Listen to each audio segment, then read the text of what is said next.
გადავცეთ.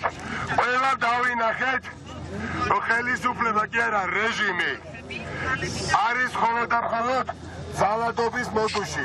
ძალადობის გარდა ის ვეღარაფერს ვეღარ აკეთებს და ვეღარც გააკეთებს, იმიტომ რომ არის მოძალადე, ყოველგვარი იდეოლოგიურ საფუძვლა გამოცლილი და არის იმედზე იმისა, რომ ხალხი დავიღლებით, რომ ფიზიკურად გაგვისწორდებიან, წყალშეგვასხამენ, იძალადებენ და დავიღლებით.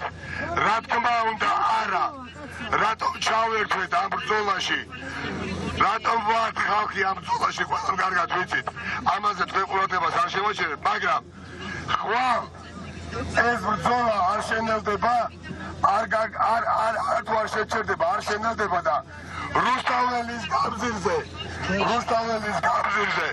კვლავ 6 საათზე ვიკრიბებით ერი.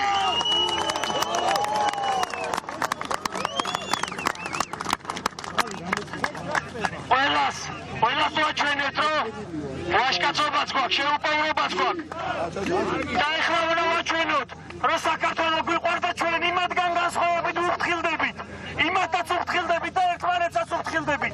ყველას ველია, ჩვენ ეხლა ვარ დავიშალოთ, ხოლმე ერთ-ერთი ვერ ვიქნებით საბრძოლოს, არა და ყველას მებრძოლი, ყველა მებრძოლია ხო საჭირო 6 საათზე რუსთაველზე.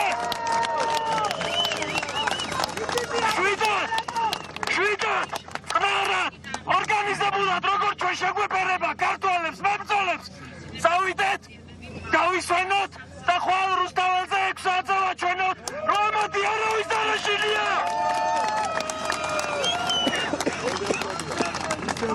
ჩვენ ვართ მართლები და ჩვენ გავიმარჯვეთ საქართველოს